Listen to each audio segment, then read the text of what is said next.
Merci Christelle. Merci, présidence, les directrices, directeurs. Merci d'être là et pour ce moment d'introduction.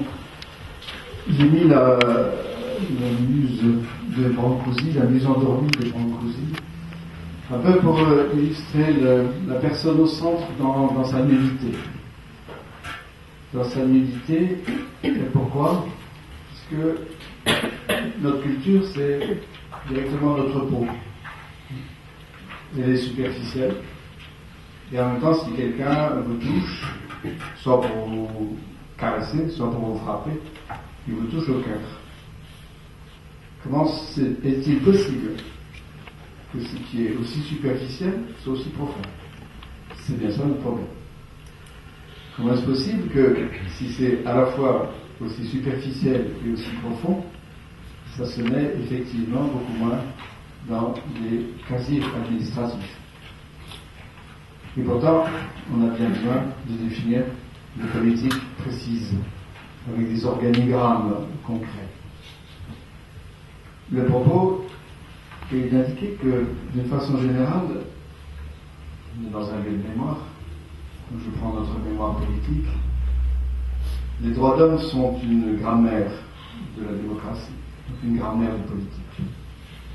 Ça veut dire que ce n'est pas simplement des principes comme ça, généraux, idéaux, mais que c'est une façon d'écrire les liens sociaux.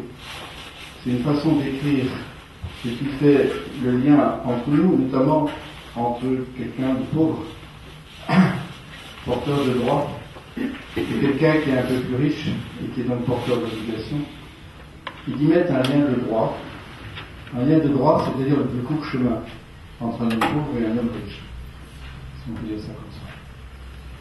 Donc, si les droits de l'homme sont une grammaire de la démocratie, ça veut dire qu'effectivement les sujets au centre, avec les verbes, leurs actions. Ici donc les personnes avec leurs actions, plus précisément leurs interactions, qui constituent ce tissage social. Et qui fait que, au niveau des droits humains, l'exerçant cette citoyenneté, c'est pas l'État qui est au centre du politique, c'est donc les citoyens en communauté qui constituent l'État. Et les sujets, à ce moment-là, sont eux-mêmes des nœuds dans le tissu social. Et pas simplement des individus comme ça, les uns à côté des autres. Mais sont effectivement des nœuds, et sont en même temps les tissants.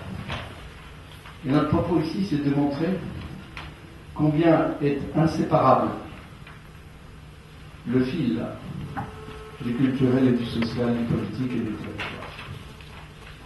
Du culturel, du politique, du social et du territoire, dans tous les sens, peu importe.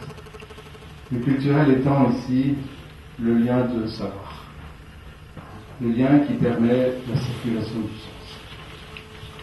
Voilà, donc j'offre, vous l'avez entendu. Je travaille à l'Université de Fribourg, je coordonne l'Institut interdisciplinaire d'éthique et des droits de l'homme, qui est aussi cher l'UNESCO. Et on a créé en 2004 un observatoire de la diversité du droit culturel, qui est un programme de notre institut. Et dont le but précisément, c'est de dire pourquoi les droits culturels sont touchés. Pourquoi ils sont négligés. Pourquoi on les considère comme étant un besoin qui vient après. Une fois qu'on a un toit, une fois qu'on a un logement, une fois qu'on a à manger, alors on peut aller au cinéma ou à l'opéra. Et donc dans ce sens-là, on a un aveuglement sur le caractère tout à fait fondamental du culturel et plus précisément du lien entre le culturel et dignité humaine. Ça va pour le son? Toutes les questions de juste distance, de toute façon. Voilà, donc dans ce programme Paideia, qui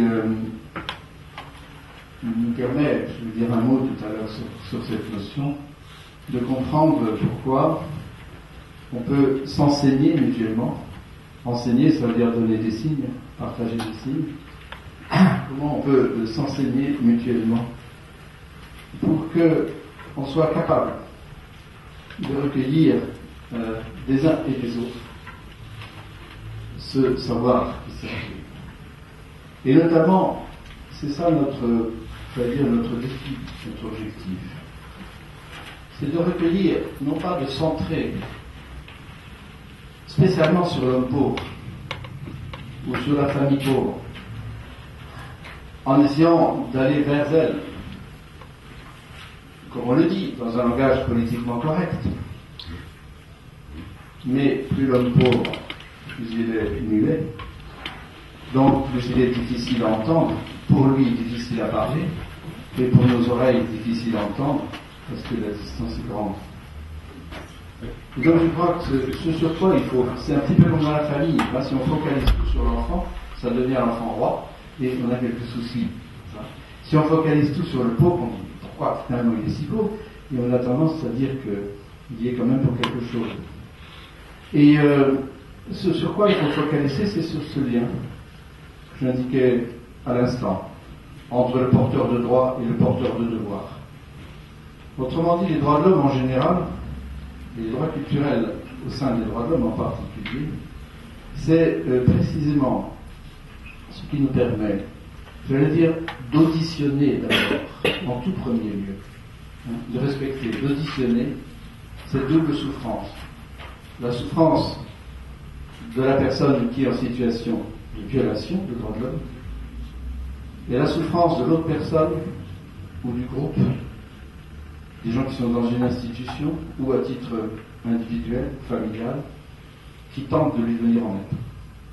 Et ces deux souffrances qui se font écho, c'est ces deux souffrances et d'autres encore, parce qu'il faut espérer qu'il n'y a pas qu'une personne qui vient en aide, qu'il y en a d'autres derrière.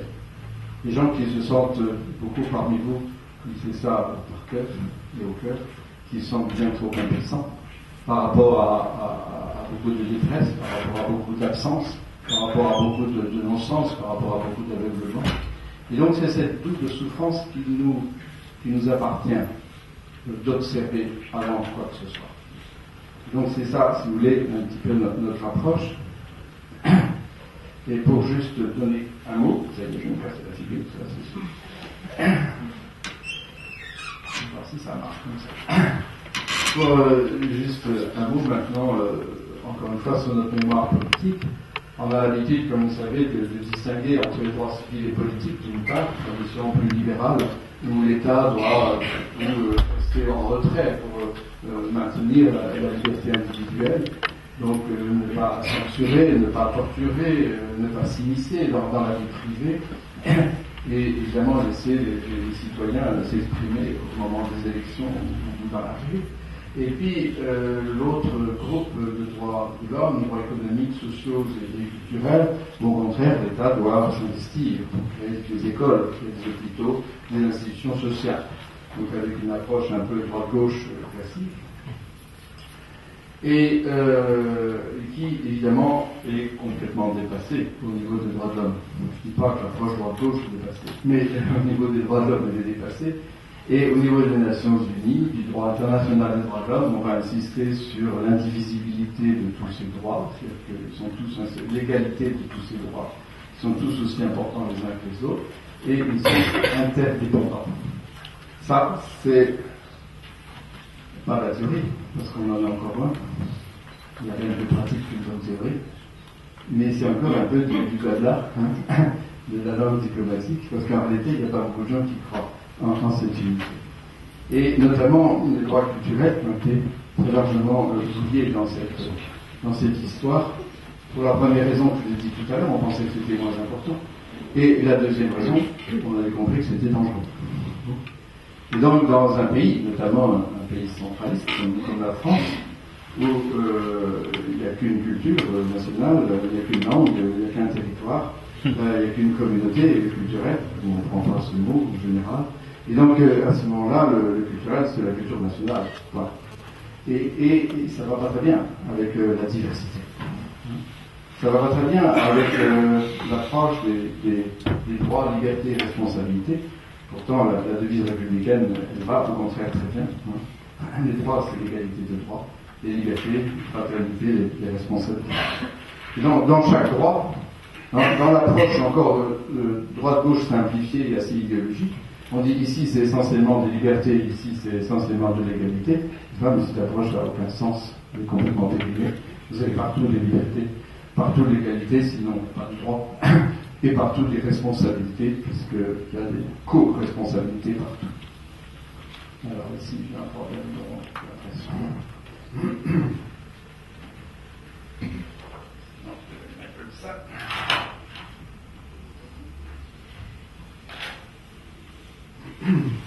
Alors d'où une approche qui est un petit peu plus globale aujourd'hui, mais sur laquelle j'insiste pas, mais c'est pour vous montrer simplement que chaque droit est comme ça un élément de sécurité humaine.